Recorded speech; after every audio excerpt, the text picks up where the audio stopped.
भैया के लिए सब कुछ हाजिर है। भैया जी का कल पोस्टर जारी किया जाता है। आस्की आस्की का बर्थडे जो मनाया जाता है, आप भी रहते हो, हालांकि मैं नहीं जा पाता हूँ। आस्की का 3 पोस्टर, 2 पोस्टर, एक तो थिएटर पोस्टर पहले ही जारी किया गया, तीनों पोस्टर में 3 गेटअप में नजर आ रहे हैं। हाँ। क्या है? आशिकी सिनेमा रिलीज से पहले हिट है उसकी। जब हम लोग बैठे थे तो हम और खेसारी भैया बैठ के ऐसी बात कर रहे थे, तो हम लोग में ऐसे ही से बात, तो भैया कहानी उसका बताने लगे और कहानी सुन के ही पूरा रोंगटा खड़ा हो गया और आंख से आंसू भी आने लगा।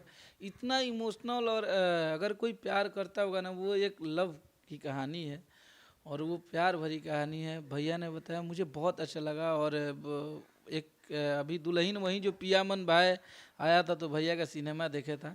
और अभी ये सिनेमा मैं देखने जाऊंगा अपने सारे लोगों के साथ, क्योंकि बहुत ज़बरदस्त स्टोरी है उसकी। और केसारी भैया उसके लिए बहुत ज़्यादा एक्साइटेड भी हैं कि ये गाना पक्का हिट करेगी, मेहंदी लगा के रखना टाइप में है। और तगड़ा स्टोरी है उसका एकदम। हम लोग सुने तो एकदम होश उड़ गया कि इतना अच्छा अच्छा कॉन्सेप्ट लाए हैं और यूनिक है, सबको पसंद आएगा।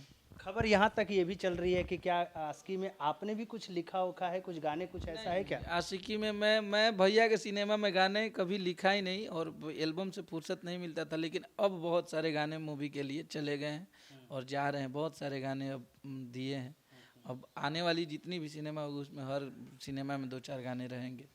तो आस्की के लिए, आस्की जो आने वाली है बाप जी का, तो सॉरी, अभी जो फिल्म आई थी लिट्टी चोखा धमाल मचा है, तो आस्की को लेकर आपकी किस तरीके से, छठ पूजा पर रिलीज होने और छठ पूजा पर आपका गाना भी पहले छोड़ रहे हैं, तो छठ पूजा और छठ पूजा आस्की कैसी तैयारी करने वाले हैं आस्की को लेकर? ये हम लोगों के लिए और उनके फ़ैन के लिए, उनके साथ काम करने वाले लोगों के लिए ये डबल खुशी होगी।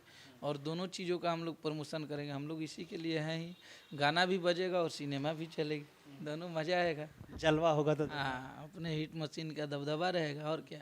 हाँ।